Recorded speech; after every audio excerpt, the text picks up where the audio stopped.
colleagues from the United States of America today. Mrs. Berg, Mr. Gonzalez, it is truly an honor to have you here and to have the opportunity to have this open discussion with you. Before we begin our discussion, we would like to invite our two guests to give a brief introduction presentations to outline the key elements of the American education policy, the main challenges they face, and the strategies you plan to tackle them with. After that, we will have the panel discussion, and if you have any questions, then you will have the chance to ask your questions if you wish in English or Hungarian.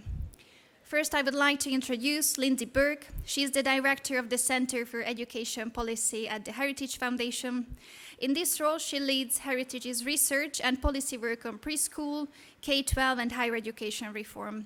She has published evaluations of school choice initiatives for public policy organizations across the country and has played a key role in shaping and assessing education savings accounts.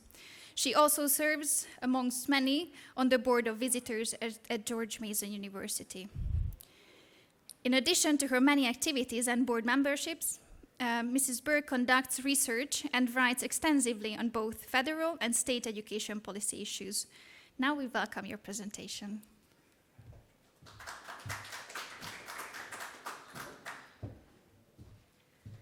Thank you, Aniko, and thank you to MCC for inviting me here today, and thank all of you for joining us for what I know will be a great conversation about the future of education policy in America and implications globally for education policy. Because today we truly are witnessing a revolution. America's education system is transforming before our very eyes as states dramatically expand families' freedom to choose the educational environment that works best for their children, and as the Trump administration works to finally dismantle and eliminate the U.S. Department of Education. But to start with school choice, the school choice movement has had so much success over the past few years that it can be hard to remember that not that long ago, it was truly considered a fringe idea. When Milton Friedman proposed the idea of school vouchers 70 years ago in his seminal tract, The Role of Government in Education, in an age, by the way, when public schools were still segregated, it was almost laughable to consider the idea of school choice. But as Friedman said, turning the intellectual tide is the essential element in strengthening and preserving free society. And turn the intellectual tide he did. Friedman observed that even if the government has a compelling interest in publicly financing K-12 elementary and secondary education, it does not follow that government should run schools. Instead, he argued states should fund families directly via school vouchers and leave it to families to decide which schools worked best for their children. The world was pretty slow to see what Milton Friedman saw, and it took several decades before a few states adopted a few very small school voucher programs. We saw a few states adopt them in the early 1990s and throughout the 2000s, and we started to see those programs grow and spread, but they really fell short of Milton Friedman's much broader vision. Meanwhile, Friedman was still developing that vision even in his 90s. In his 90s, he was fine-tuning the concept of school choice until shortly before he passed away, when he outlined a major reform known as education savings accounts, which was an incredible policy innovation in the school choice space. In an interview in the journal Education Next in 2006, he proposed what he called partial vouchers that would enable schools to educate in a wider variety of settings beyond just a single brick and mortar school. And in 2011, the state of Arizona became the first state to adopt Friedman's partial voucher idea. Families can receive an education savings account not only to attend any private school of choice, but to pay for online courses, private tutors, textbooks, curricula. They can even roll over unused funds year to year. Think about how different that is than how we traditionally fund public education, where we fund public schools that are run by the government and we assign your child to the school that they will attend. Think of how different this is. Friedman's vision, which has now become a reality, was to say to the family, you can have that portion of what we would spend on your child in public school. It will literally go onto a debit card that you as the parent control, and you can pay for private school tuition and all of these other options. It was a hugely novel development in school choice theory. But just a few short years ago, not a single state had an education savings account model. And today, 17 states do. And just 4 years ago, not a single state had universal school choice where every single child could participate in these programs and attend a private school. Today, 19 states in the US have universal school choice. Every single family, if they want, can enroll in that option, get that debit card, and no longer be confined to a government-run public school. So that's the good news from the US, but the bad news, unfortunately, is that it is not as inspiring in the realm of higher education. We have not come nearly as far as we have come in the realm of K-12 schooling. American universities should serve American interests, but they do not do that today. They are the primary purveyors of Marxism and anti-Semitism in American society. They turn a blind eye to pro-Hamas protests, but try to prevent students from handing out the Constitution on Constitution Day. Promoting DEI, diversity, equity, and inclusion, has become a primary function of higher education today, with DEI staff making up 3.4 positions for every 100 tenured faculty on average. The average university in the US today has more than 45 employees with a formal responsibility for promoting DEI. These DEI commissariat reinforce a singular political orthodoxy and undistilled Marxism undergirding the oppressor versus oppressed paradigm that is really at the heart of DEI. They are outposts of keffiyeh-clad pronoun police, not a safe haven for Jewish students. Universities also produce reams of useless research that no one reads. 82% of academic journal articles published in the humanities are not even cited once. 82%. Of those articles that are cited, only 20% have actually been read. Half of academic papers are never read by anyone other than their authors or peer reviewers. But maybe that's a good thing. Take, for example, one of the most, I think, glaring examples of the low-quality research that is published in academic journals today. A few years ago, there was a journal article called Glaciers, Gender, and Science, a feminist glaciology framework for global environmental climate change. I'm sorry, it's hard not to laugh at that title. But the paper advances, quote, an epistemological question about the production of glaciological knowledge by merging, quote, feminist post-colonial science studies and feminist political ecology. The feminist glaciology framework generates robust analysis of gender, power, and epistemologies in dynamic social ecological systems, thereby leading to more just and equitable science-human-ice interactions. I mean, it's laughable. It's laughable except for the fact that this study was funded by a grant from the National Science Foundation.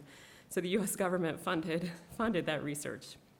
So that's what we're getting out of universities today. But they're also not producing positive returns on investments for students who enroll. They create artificial barriers to climbing the ladder of upward economic mobility. They support an extended adolescence. They don't prepare students to be successful in their careers, and in too many instances, they actually provide a negative ROI. Around a third of federal student loans and grants pay for programs that do not provide students with a positive ROI. Nearly half of master's degrees leave students financially worse off than when they began. You also have to consider the growth in non-teaching staff in higher education. As my colleague Jay Green has documented, colleges have diseconomies of scale. Between 2001 and 2011, the number of college administrators and non-teaching employees increased 50% faster than the number of teaching faculty. Non-instructional administrative positions in colleges today now account for half of all university payroll costs. So given all of that, we have to question colleges' value proposition. 4 decades ago, virtually no one owned a computer. 2.5 decades ago, smartphones didn't exist. Colleges used to be an information oasis and a knowledge desert, but that is not the case today. So our goal is to reclaim institutions of higher education from the radical left. And the Trump administration has begun to do this in real time. In an April 11th letter to Harvard, the Trump administration noted it was immediately freezing $2.2 billion in federal research funding unless the school agreed to certain ongoing conditions. And these numbers, if I can just pause for a second, are mind-boggling. The amount of money that is spent on American higher education institutions. Harvard's endowment, Harvard alone, its endowment is $53 billion. So yes, the Trump administration is freezing $2.2 billion, but it's a little more than a rounding error, but it's a rounding error in terms of what Harvard has access to financially. But noting that Harvard has, quote, failed to live up both to the intellectual and civil rights conditions that justify federal investment, the Trump administration laid out a number of conditions the university must satisfy in order to receive federal funding. That includes merit-based admissions reform, international admissions reform, viewpoint diversity and admissions and hiring, reforming programs with egregious records of anti-Semitism, a discontinuation of DEI. Now, not surprising, Harvard has said that it wouldn't comply, and it has sued the administration. So we'll see how this all plays out. But taxpayer funding is a privilege. It is not an entitlement. The funding that Harvard receives is conditioned on the school fulfilling its civil rights obligations, which it has manifestly failed to do. There is no academic freedom exemption to the civil rights obligations of a university. If Harvard believes that its mission and its understanding of academic freedom are inconsistent with the Civil Rights Act, then it should simply decline taking taxpayer money. But in my mind, one of the most exciting developments in the first 100 days of the Trump administration is its effort to eliminate the US Department of Education. And let me just level set for a minute. Education spending in the United States at the federal level for elementary and secondary education is only 10% of everything that we spend on education in America. So the federal government's a very small financial stakeholder in K-12 education, but the rules and regulations far exceed that 10% share. So while it may seem bold to say we will eliminate the Federal Department of Education, it's a very small stakeholder in the funding that Congress allocates that passes through that federal agency. So federal, state, and local spending have each more than doubled per pupil in real terms, inflation adjusted, since the Department of Education was created in 1980. We have spent $3 trillion since then, and students can't read or write. So it has not improved academic outcomes for children across the country. But maybe we wouldn't care about all of this increased spending if it accompanied academic growth or if it narrowed achievement gaps between lower income children and their more affluent peers, but it has not. The gap between the top and bottom decile of students by parental income distribution, the 90-10 gap, remains the same as it was when the Department of Education was established, the equivalent of 4 grade levels worth of learning, which is to say the difference between poor kids and non-poor kids is 4 grade levels worth of learning. It's a huge gap in their academic outcomes, and the creation of the department has done nothing to narrow that gap. Instead of academic excellence, the creation of the Department of Education by Jimmy Carter, which by the way was simply a handout to the teachers' unions, has led to a program for every problem mentality. It has led to shadow state-level departments of education with 3 times as many federally funded employees and state agencies as in the federal Department of Ed. And they're largely tasked with administering federal education programs. And these federal education programs, rather than improving outcomes, have created this cottage industry in selling information on program descriptions, application deadlines, and filing instructions for each of the myriad federal education programs. Millions of man-hours are required every year to complete the federal paperwork burden created by the Department of Education. And to add insult to injury, as little as 65 cents on every dollar actually makes it back, that's taken from local taxpayers, sent to Washington, actually makes it back to the classroom. None of this does anything to improve academic outcomes for children. So on March 11th of this year, the Trump administration announced what we call a a reduction in force, which is a nice way of saying they fired half the staff at the Department of Ed. So there were 4,133 employees at the beginning of this year that worked at the U.S. Department of Education. We're now down to a little over 2,100 today. So they cut half the staff right out of the gate at the department.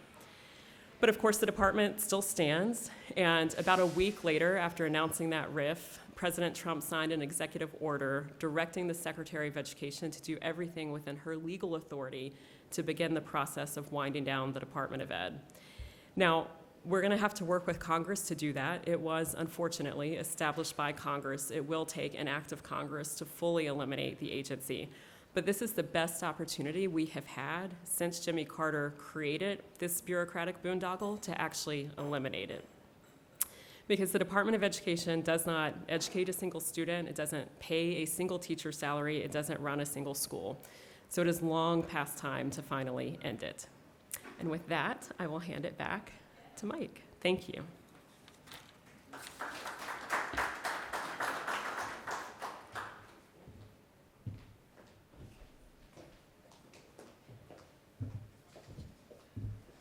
Thank you, Mrs. Burke. Let me also introduce Mr. Mike Gonzalez. He's a senior fellow at the Heritage Foundation, which he joined in 2009. His work focuses on critical race theory, identity politics, diversity, multiculturalism, assimilation, nationalism, and foreign policy more broadly. Mr. Gonzalez spent nearly 20 years as a journalist, including 15 years reporting from Europe, Asia, and Latin America. For 6 of those years, he worked with a major news agency covering global events, including the war in Afghanistan.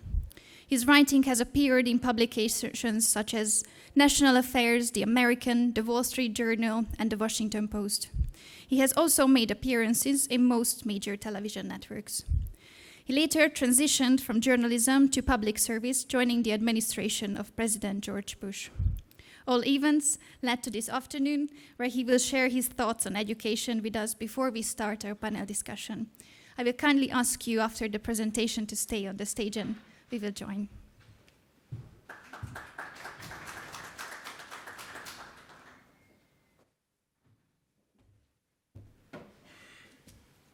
So thank you, Aniko. I'm just timing myself. I'm not watching my son play baseball. So I have the misfortune of following Dr. Burke to the stage on an education panel. It's like following Ronaldo in a football match. It's the first time you've been compared to Ronaldo. So I want to build on something Dr. Burke, at work we just call her Lindsay, but I'll keep up the pretense. Something she built up. Why is Trump? This is my third European city. I've been asked in Brussels and Paris, where I was before, why is Trump? I was actually interviewed on the BBC. So why is Trump wasting his time with education? He could be doing other things. I said, actually, this is a really important thing. Wokeism began at the university. They were the first institutions, schools and universities, taken over by cultural leftists who were doing the Long March through the institutions. The Long March was something that was it's the idea of Rudi Dutschke, a West German criminal, but let's call him a student because that's what he technically was, who was a disciple of Herbert Marcuse. Herbert Marcuse was a European philosopher, and he was called by the New York Times and Times Magazine the guru of the New Left. The New Left in the 60s were a group of young Marxists who abandoned Stalin because Stalin had fallen into bad odor, even in Russia, with Khrushchev had denounced him, and because of the invasion of your own country, which is 56, I know, after Stalin had died, but that made a lot of a lot of students walk away from the Soviet Union, but they remained Marxists. They remained totalitarians. Their model was Cuba and North Vietnam, and their big author was Frantz Fanon, who was a writer from Martinique, who made the phrase by any means necessary. He popularized that phrase. And you hear that phrase now constantly, but what it meant was a terrifying phrase. It meant that you could set off bombs, you could kill people, you could practice terrorism to achieve your ends by any means necessary. And these students in the 60s actually took that seriously, and they became terrorists. They created the Weather Underground, they created the Black Panthers, they created the Symbionese Liberation Army. Puerto Rico, they created the National Armed Forces for National Liberation, FALN. And they all carried out terrorist attacks. They killed people. They set off bombs, but they had to go underground because the FBI went after them, and they spent most of the 70s underground, running away, hiding. And then, when Jimmy Carter was elected, and his Attorney General Griffin Bell pretty much forgave all of them. They gave them amnesty, and they were able to come out from hiding. And what did they do? They became professors. The best known case of that is Bill Ayers.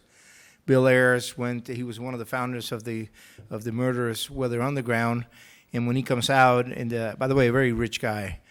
When he comes out, the first thing he does is goes to Teachers College at Columbia, and he gets a PhD in education, and then they begin to refer to him as an education reformer. Saul Stern quipped that to call Bill Ayers an education reformer would be the same thing as calling Stalin an agricultural reformer. But he wasn't the only one. Bernardine Dorn, his wife, also a horrible person, a murderer, a terrorist, also went into education. Mark Rudd, another founder of the Weather Underground, became a professor in New Mexico. So in the academy, these former terrorists joined other leftists who had skipped the terrorist phase and who had gone into the academy and have begun to take over the academy in the 80s. These are 60s radicals. It was in 1989 that in the law faculty, one of the first schools that they took over, mostly black, but also one famous Mexican-American and several Japanese-American law students and law professors established critical race theory at a conference in Madison, Wisconsin in 1989. And that obviously, the name should tell you, critical race theory is a descendant of critical theory, which came also from Europe, came from the Frankfurt School, came from Germany in the 1920s. By the way, the Long March, I forgot to tell you, if you were Marxist, you would understand that was named after Mao Zedong's Long March in China in the 1930s when he was fighting the Chinese nationalists. So they used that code to tell each other, hey, we're Marxists, we're communists. And the rest of us would not understand, because who would study the Long March? Well, I did, because I was a correspondent in China. But you should know about critical theory here in Hungary. You provided one of its greatest luminaries, if greatest is the right adjective, in George Lukács. George Lukács, the culture minister in the Bela Kun government, one of the few Central and West European Soviets that succeeded for 133 days in 1919. One of the innovations, if you could call it that Bela Kun, that George Lukács thought of as a cultural minister, was teaching sexual depravity to young children, which is now pretty much standard in Virginia and Maryland.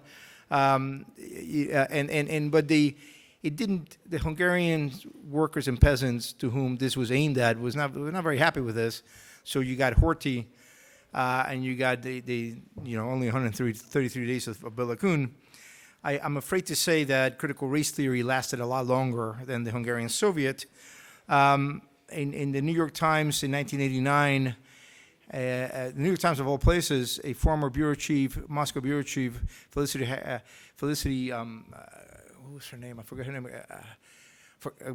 Her name is going to come up. She actually wrote an article saying, isn't it interesting, as the Hungarians and the Czechs and the East Germans are destroying communism behind the Iron Curtain, communists are taking over the academy. They're taking over universities, and not only are they taking over universities, they're taking over the humanities. So communism It's no longer, Marx had been all about economics, but in 1989 they began to take over the philosophy department, the English department. So the places where they teach you things, how to make things, like engineering, for example, that remained more or less okay. Schools of business remained more or less okay. But the English department, the philosophy department, and art history were really increasingly being captured by Marxists. And why is that? Because they don't make widgets, they don't make tractors, they don't make tunnels or bridges, but they make sense. They create meaning. English and philosophy and art history create meaning, and that means that Marxism was going cultural. This is what we call the cultural Marxism.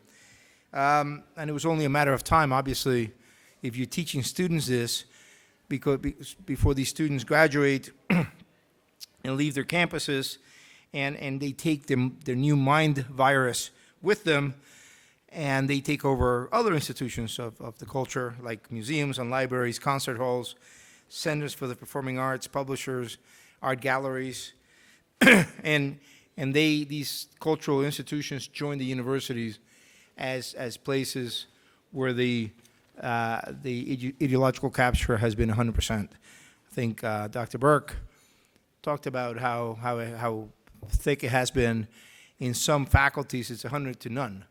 At Harvard, not just at Harvard, in the Ivy League, and many good universities, you have 100% professors who are either liberal, in our sense liberal means leftist, not free market, or very, very liberal, Kamala Harris liberal, and you don't have a single, like even a center-right professor. And the reason why they were cultural is because they followed Antonio Gramsci, another European expert. Thank you, Europe. He came up with the idea that the reason why the revolution fails in Italy and Germany, unlike here in Hungary where he succeeded briefly, is because the worker and the peasant had accepted the narrative of his oppressor. The oppressor no longer needed to oppress the worker. The worker was oppressing himself by believing in the family, in God, in the nation state, private property, and so forth. So what they had to do was engage in getting rid of the hegemonic narrative and try to replace it with a counter-narrative. In a way, they really didn't, and by the way, so what they tried to do was, they really went after the hegemonic narrative by describing the countries and nation states in the history as very ugly. In the United States, it's easy because we had slavery for many years, although we fought against slavery, and hundreds of thousands of people died fighting against slavery, and we eradicated it. But nonetheless, we had that period, and then we had Jim Crow in some states in the South, and it's easy to portray the United States as very ugly. In Europe, you have not had slaves here for many centuries, although you did have slaves centuries ago. But what you have had, and not in the case of Hungary, but in other cases, you've had colonies. So it's easy to find, especially in England, in Spain, and France, to create that sense of guilt because of the colonies that these countries had. Capitalism, too, was described in very ugly terms as unjust and savage and wasteful and a creator of inequalities and destructive of the environment, leading only to a warming climate. And then they would stop there. They don't really, in theory, they're supposed to propose a counter narrative, but they really don't.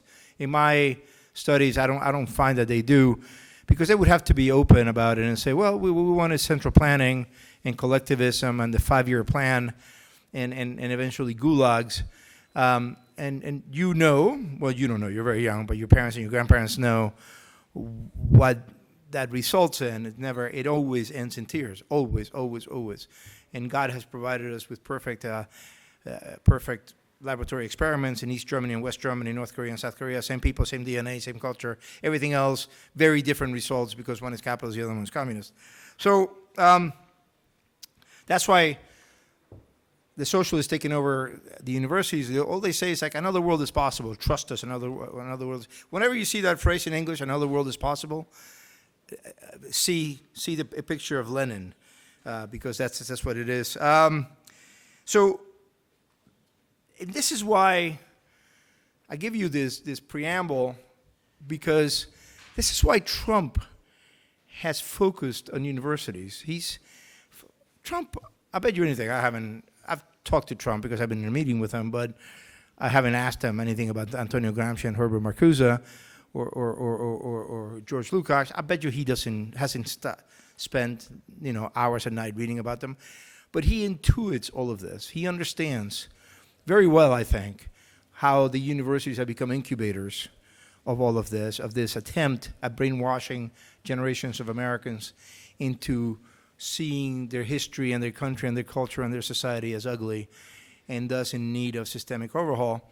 And so he's taking the fight to them. And Harvard, because it thinks it's Harvard, because it knows it's Harvard, says, you know what, we're gonna fight you. Columbia kind of more or less and say, okay, Mr. Trump, we're gonna go along with it.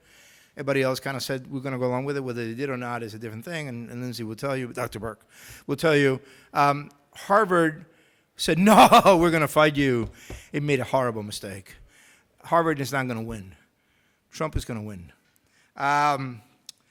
He has done several things. He had revoked the university's ability to enroll foreign students. At Harvard, that's a lot of students, and we have one of the leading researchers that does work in this area, works for Dr. Burke. His name is Jay Green. Harvard is 27%, but it's a lot higher in terms of tuition because Americans pay full freight. Americans don't pay full freight. I have two students, one who just graduated from an Ivy League school. I have another one who's in Ivy League school right now. I went to Columbia. I didn't pay a single penny to go to Columbia. They paid for everything. And we got breaks at Cornell and Columbia. A Chinese student will pay 100%, if possible 120%. If students coming from Hungary will pay 100%.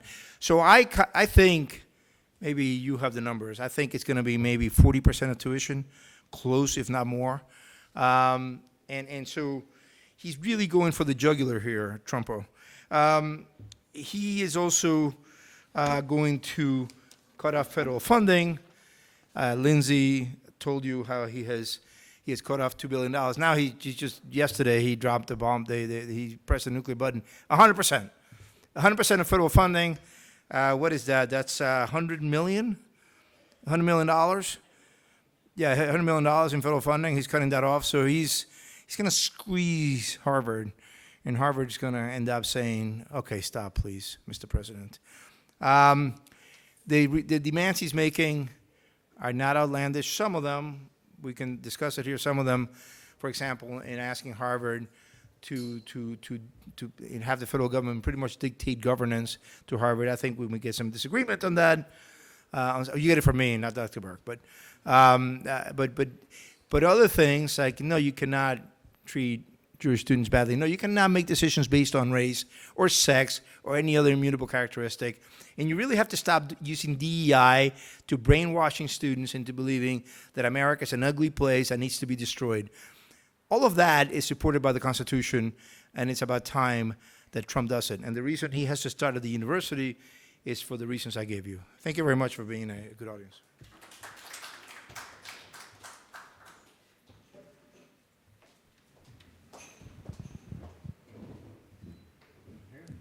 Thank you, and let me also introduce my dear colleague, Richard Fodor. He's head of research at the Learning Institute of MCC, and I haven't introduced myself. I'm Enikő Szakos. I'm also researcher at the Learning Institute and head of department at the Ludovika University of Public Service. Thank you very much, Dr. Burke. Thank you very much, Nike. Let me start in connection with a declaration which has been published last year in Brussels. It was the Declaration of Conservative Education, and the lead authors were János Settényi and Frank Füredi. We have basically agreed on 3 pillars of conservative education. One of them is disciplinary knowledge, so basically history, literature, and philosophy. Teachers' authority and their command of the subject. And the last one is opposing any kind of politicization and indoctrination in education. What do you think of these values, and how does conservative education look like in the practice in the US? Well, thank you again for having me, and Mike can weigh in on this too. But those pillars are excellent pillars, I would argue, as applied to the public system. For so long, we were actually talking about this morning, I think conservatives had abandoned work on content and curriculum. For so long, from the conservative public policy perspective, we would say the free market's enough, school choice will be all you need to affect reform in the public sector, there will be competitive pressure to reform, and it will create this rising tide that lifts all boats. And I still fully believe that with every ounce of my being. However, it did allow the left to really dictate the content that was taught in public schools. And it is still the case in the US that roughly 90% of students attend a traditional either public school or a public charter school today. That number is going to quickly start to decline, but if we have 90% of kids in public schools, we have to be intentional about what these schools are teaching. They're taxpayer-funded institutions. Conservative parents have every right to have their voices heard when it comes to the content. And I think the content that you articulated from that declaration, content around basic history and civics knowledge, the fact that teachers have to have subject matter expertise, that's been overlooked for so many years now. And what was the third one? It's indoctrination. Oh, right. And then, right, almost part and parcel, number 1 and 3, I would think. If you have good command of history and civics knowledge, and you have, at least in our case, a basic appreciation for the American idea, that's going to correct course on the third politicization question. So I think that's a really good start. If I were to create an addendum to the document, I would add the school choice piece, which I realize we maybe sound like a broken record, but nothing matters more than a parent's ability to select an educational institution that aligns with their values. It is essential to not only that particular child, but reforming education overall. Yeah, I mean, I have nothing to add except that we've had this discussion at Heritage a lot under the guidance of Dr. Burke, and one of the big mistakes that conservatives have made is this idea of that we just want content neutrality, because the other side does not want content neutrality. The other side wants to have its own narrative, and because the other side is bad, we are good and are going to be pure, and we're going to have content neutrality. Well, guess what? That doesn't exist. You don't exist in a value-free universe in a vacuum. You either try to pass on your values, or you don't. And universities are not just the place where you should learn how to add 2 and 2 before you get to university. Although Trump is right, Harvard is now teaching remedial math. You see they're coming after him? It's completely true. But you're supposed to, the university is also the place where you pass on your culture. While I'm in Europe, I go to a lot of museums. I was just in a museum in Brussels with my daughter, and what do you see? You see pretty much 3 themes. You see a lot of mythology. You see a lot of Greek and Roman mythology. You see a lot of Christianity, and you see a lot of kings and queens. And that is really our legacy. That's really who we are. And if we don't pass this on, this is really, really important. So yeah, no, I agree with what you said, Lindsay. If we go on neutrality, it's a tricky question if we go on to the lower levels of education, because at the K-12, parents often want to have the right to have pass these values on to the kids. So what do you think about this value neutrality about the teachers who teach younger children? Well, I would say, and I'll let Lindsay take the lion's share of this, but it's not morality or sexual morality that I'm talking about here at all. That should really be the exclusive domain of the family. Yeah, that's right. And just to reiterate what Mike said, I mean, there's no such thing as a values-neutral K-12 school. Somebody's values are being taught. It's just a matter of whose values those are. And again, for so long, we had almost abandoned that effort because, like Mike said, I mean, people thought, well, allow school choice to improve outcomes, and we just don't want to interfere. And unfortunately, that has allowed the critical theorists who live large in colleges of education across the country to 100%. import those particular values, down into the K-12 system. And this is something I know it's a little bit into the nitty-gritty of policy, but why we are fighting so hard to, in the US, eliminate teacher certification requirements, which I know may sound radical and counterintuitive, but these requirements, we know empirically, have no correlation with a teacher's ability to be an effective teacher. We know that it does nothing to improve student learning outcomes.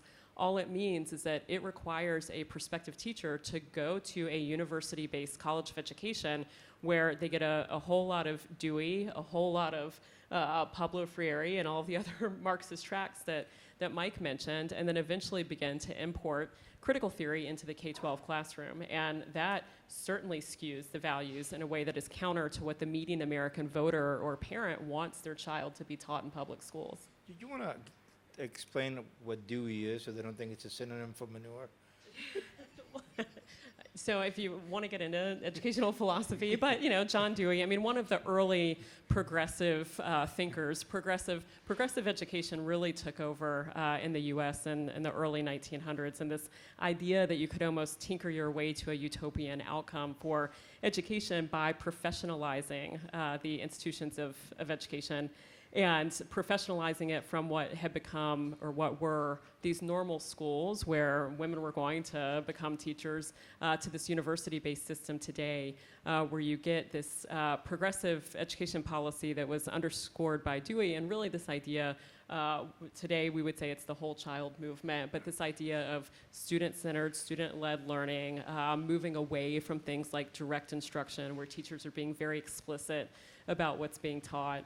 But it was, I think, progressivism in its purest form when it comes to the philosophy of pedagogy. I don't think that helped. But at least now they know that it's actual guy. It's a guy. Yeah, it's very important. Thank you very much. Mike, you have spoken extensively about history, both global and Hungarian history, and we are very welcome and appreciative of that. Let's talk about the role of history in the curriculum. What kind of fundamental events, personalities, and background information should a US student know as the most important heritage? So today, what a lot of people would answer that question by saying MLK, Malcolm X, and W.B. Du Bois. And while I think that all three should be taught, let's not be wrong about this. I think you have to teach the U.S. by teaching the founders. You have to teach the U.S. by teaching the Mayflower, the Puritans, the Mayflower Contract, the first written contract that really creates the United States in many ways. It's a forerunner to the Constitution. You have to teach, actually go beyond that, and teach the Enlightenment philosophers, mostly of the Anglo-Scottish Enlightenment, but also some of the French Enlightenment, not the ones that covered the streets of France with blood in 1793, but more people like Montesquieu, who gave us a separation of powers. And then you have to teach the Civil War, but you also have to teach slavery. Slavery was sustained in our history. Every other country has practiced slavery. We're not unique in doing that, but we did practice it, and we have to face that, frontally, give the facts, and give a sense of the human suffering that took. We have to teach segregation and Jim Crow. We have to teach all these things, and then teach the 60s, the good, the bad, and the ugly. I think that, but we have to give a sense. I'm an immigrant in the United States. My family went to the United States because it saw the two things that the United States gives, which is prosperity and freedom. And you have to give us, if you're not teaching that, why the United States gives you prosperity and freedom and the hope of that, and why it has been such a beacon for immigrants, then you're not really teaching the truth about what the United States is. I agree with all of that. I would just add, you mentioned separation of powers and Montesquieu. A third of Americans cannot name a single branch of government. I mean, so before we even get to, right, before we even get to Montesquieu, right, we have some foundational issues that we have to, civic literacy issues, but also literacy issues. I mean, it is the fact of the matter that only a third of students can read proficiently per national assessments.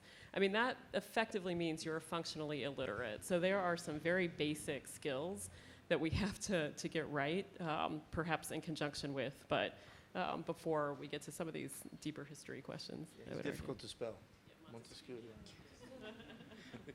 Before we go on, I would like to jump back a bit, just for a short period, because we have talked about problems and challenges which we are facing today and what you are facing at the US, but how did it come? Is it the natural consequence of political polarization that education is in the front line? Or because now it seems it's more tense, the fight, or we are using the phrase fight. So what happened?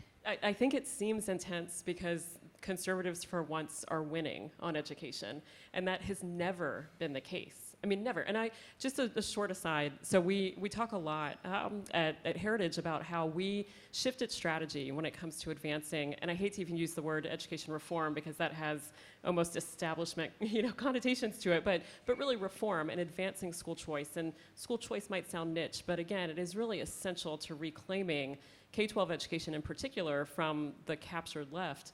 But we really changed the strategy around that. We had been pushing for these reforms solely almost through economic imperatives.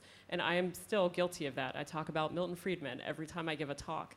But we had failed to connect the idea of school choice to things that families actually care about when they have dinner at night around the kitchen table. If you're worried about transgenderism in schools or critical race theory or DEI or whatever the flavor of the day might be, you need to be an advocate for school choice. It is an escape hatch for your children, but it is also a check on the traditional public system. And the movement, the conservative movement, had been reticent to make that connection because there was concern that votes would be lost on the left to advance school choice.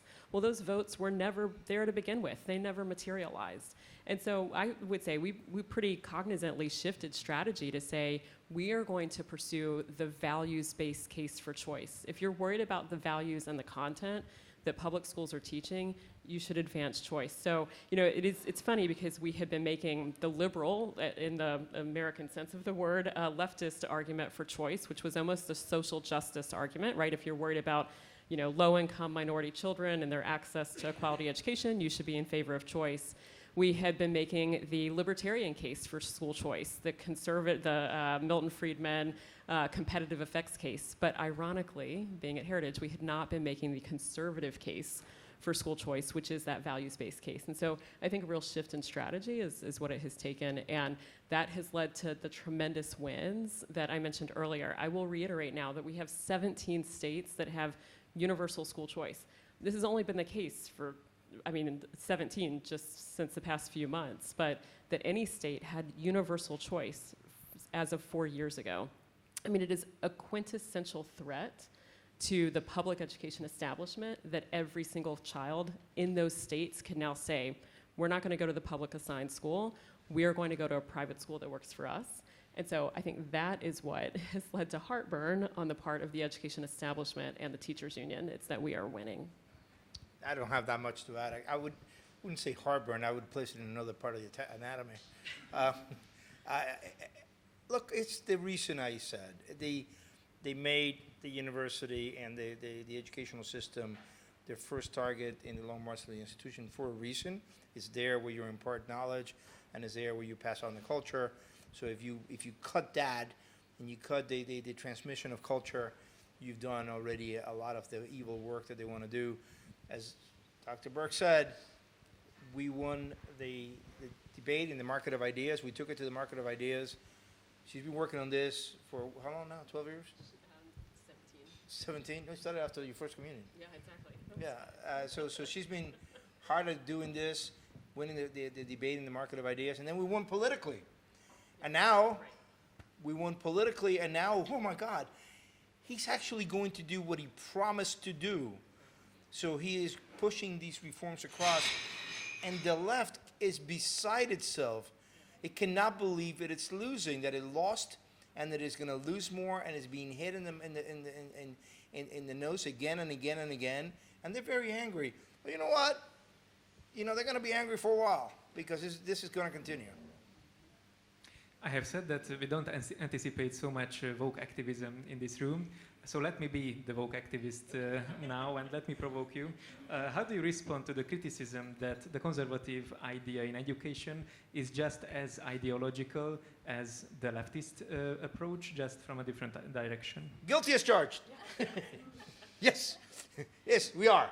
We want to impart American and Western values. Sorry, Lindsay. No, I was actually going to say the same thing. I mean, if indoctrination or idealism, as you put it, means we are teaching basic math concepts and teaching kids how to read and teaching them to love America, then yes, guilty as charged. But again, I go back to these are taxpayer-funded institutions, be it K-12 institutions or higher education institutions. They're going to be political. They're never going to be values neutral, and so conservatives cannot sit on the sidelines and allow them to remain captured.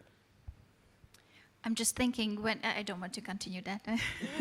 It would be interesting. But when you're talking about public and private schools, it's the exact opposite in Europe, and at least in Hungary, as you might know. And I was thinking whether you have the option to choose, then there would be schools where no one would choose.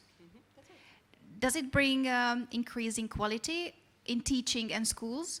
Or is it not a problem in America? Because then it's great, and all schools will have full classrooms.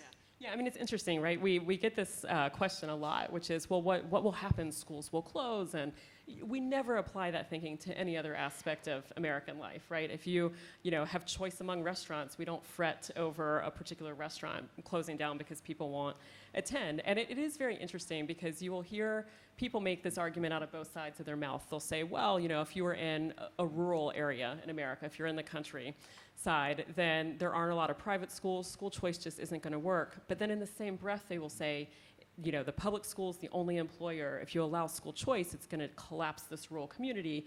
I'm like, those things can't both be true at the same time, right? So, but you have to kind of push the question back on them. Why would a public school close? And the answer, if you kind of corner the critic, is that, well, families might leave. Okay, well, if that's the case, that's a good thing, right? We don't want to trap families in failing schools or schools that are misaligned with their values. We're nowhere near the point now where we have yet to even see a public school close down as a result of school choice.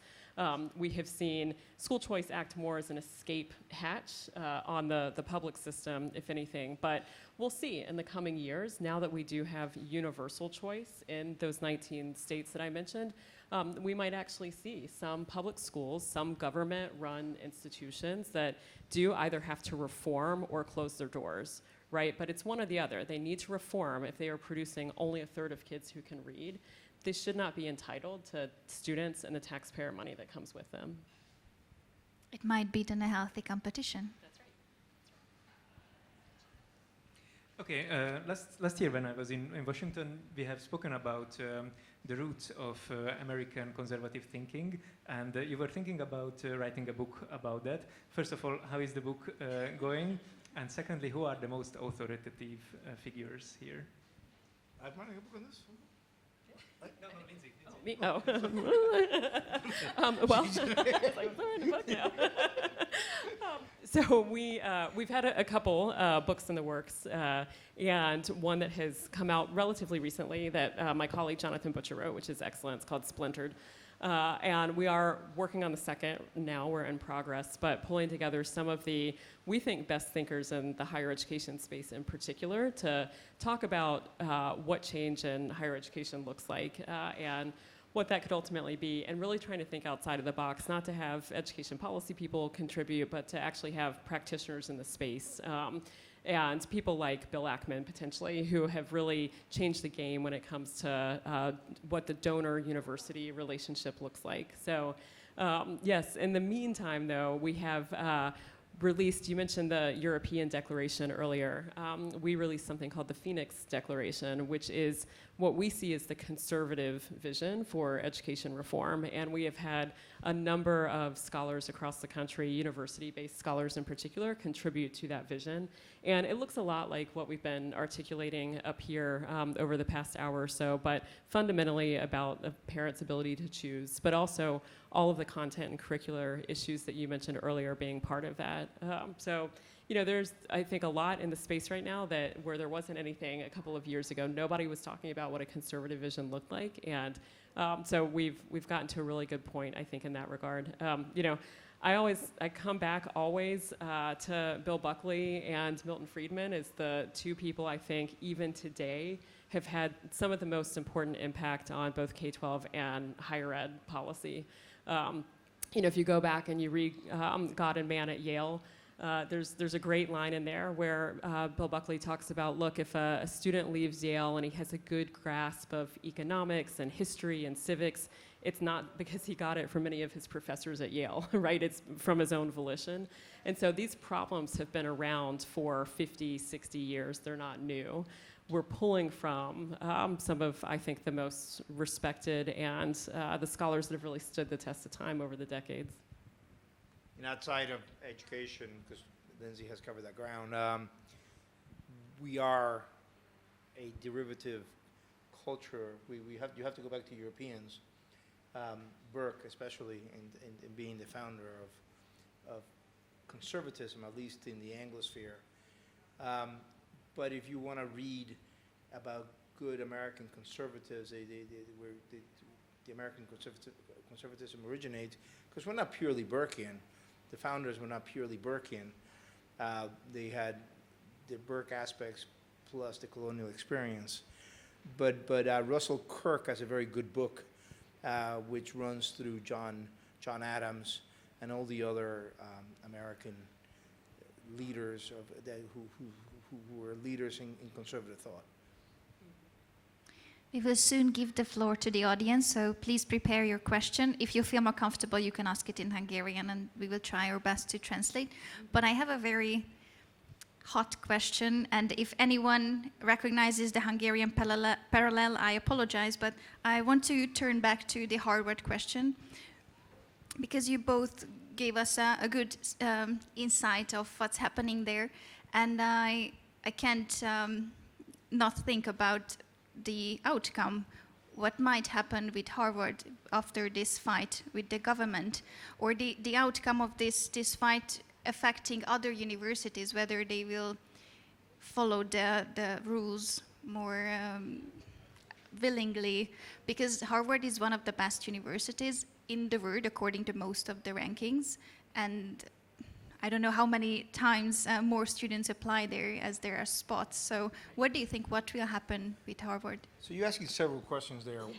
One is, I don't think Harvard, I think admissions, the application for admissions has fallen, right? Yeah, it has, yeah. And I think will continue to fall. I think that Harvard is an example to others of what not to do.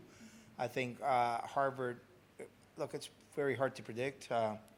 Yogi Berra, one of our greatest philosophers, said that it's very hard to predict, especially about the future. And I think that what will happen is Harvard is going to continue on for a time to brave this through, but I think Harvard is going to cry uncle, which is an American expression for, I say, give up, and it's going to lose ingloriously, and no other university is going to try to do this. Am I wrong? We'll see how good Harvard Law School actually is. I mean, that's right, like that's what they're up against. But no, look, it's going to have a virtuous effect in higher education writ large. So I would put my money on the Trump administration over Harvard any day of the week. So we will see how it plays out. Like I said, Harvard has sued the administration, so we'll see what the courts have to say. But look, we can see other universities across the country already correcting course. The University of Michigan, which is home to the largest DEI infrastructure in the country, 163 DEI faculty and staff. They have disbanded their DEI department entirely. The University of California, Berkeley, which pioneered diversity statements in hiring, right? When you apply for a professorship or when you apply to be faculty, you had to submit a diversity statement. They have backed away from that. They're no longer doing that. So slowly we are seeing universities correct course, and the more pressure the administration puts on the great schools or even the flagships in the states, the more we're going to see this necessary course correction. At this point, we open the discussion. If you have a question, please raise your hand and we will get the mic.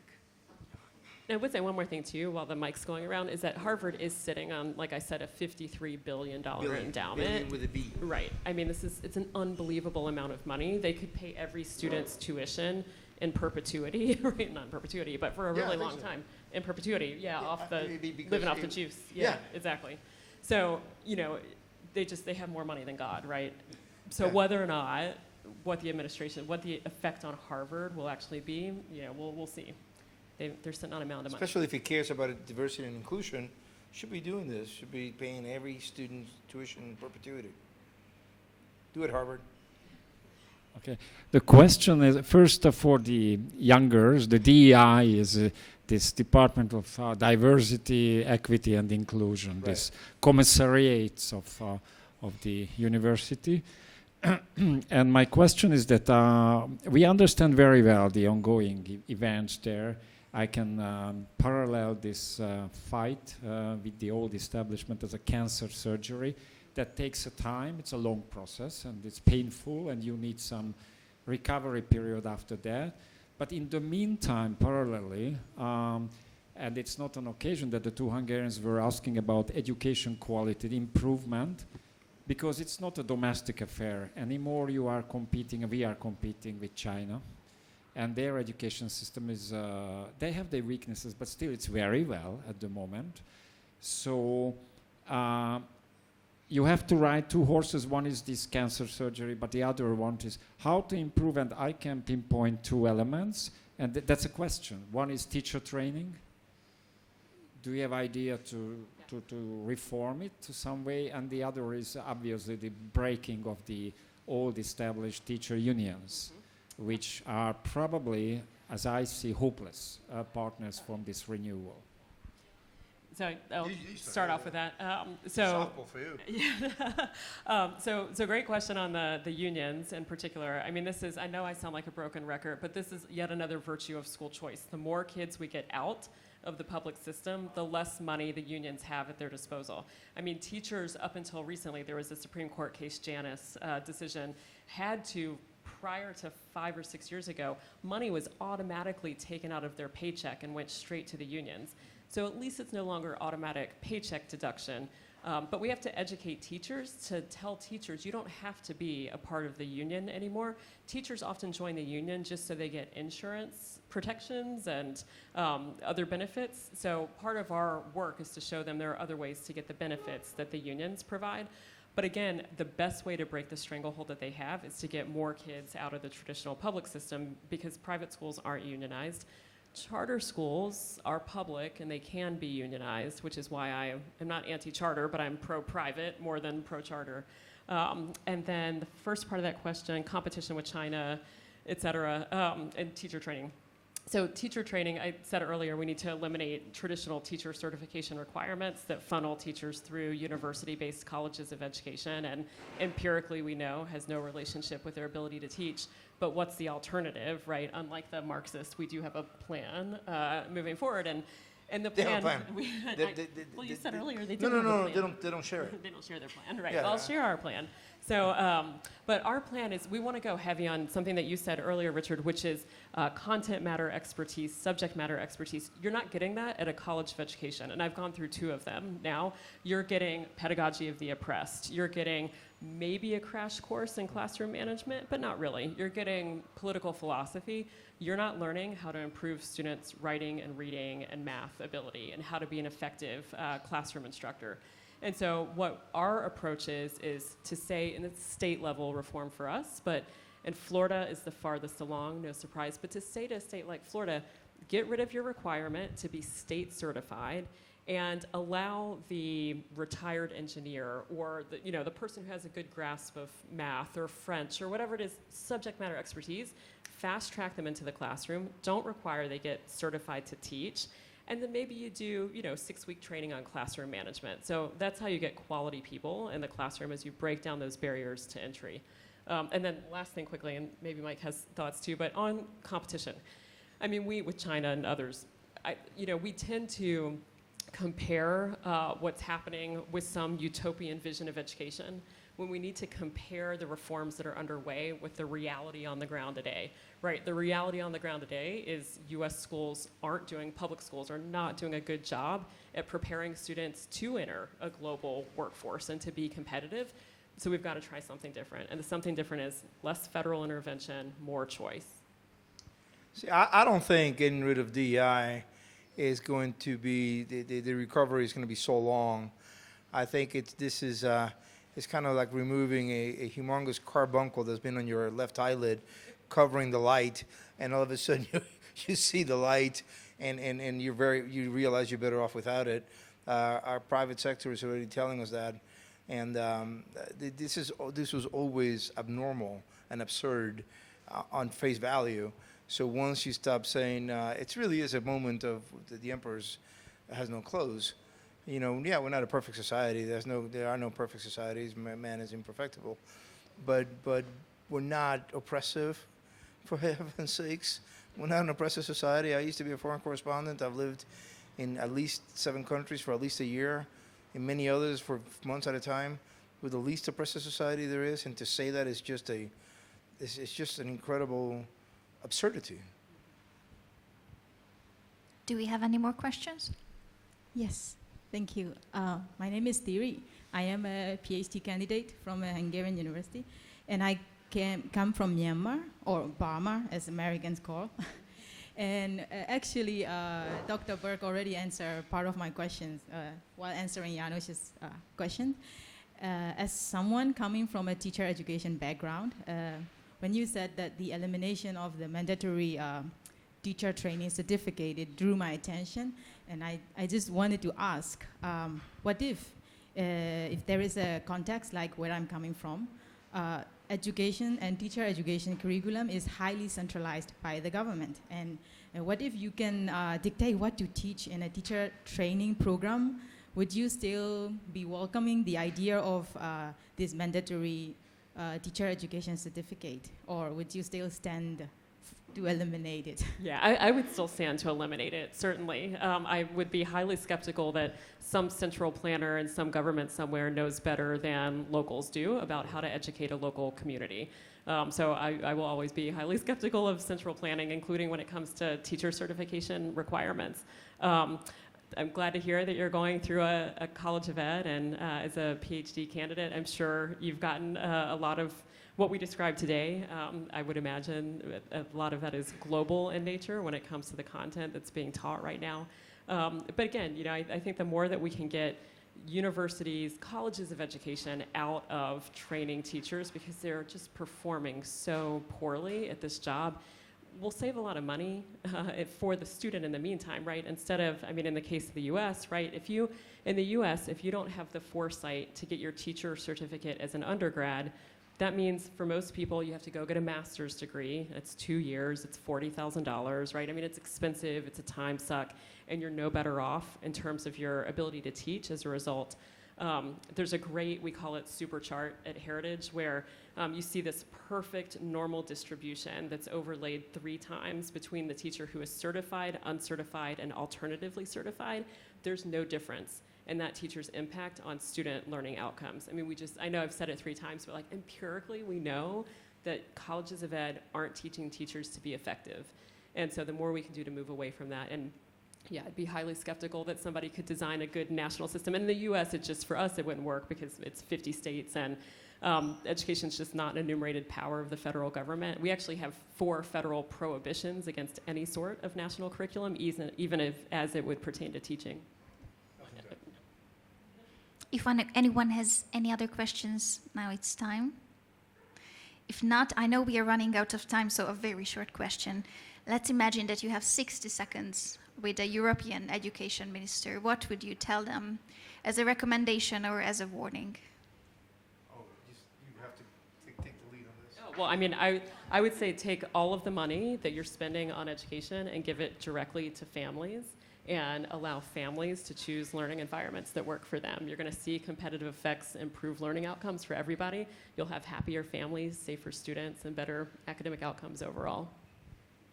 Yeah, there's not much to add to that. I mean, what we have found in the United States is that the Department of Education has not added anything of value. We're trying to close it down.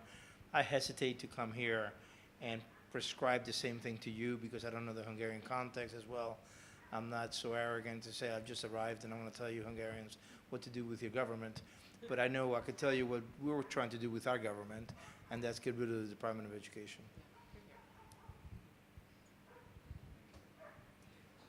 Dr. Lindsay Burke, Mike Gonzalez, and Nico Sakos, thank you very much for your attention and answers.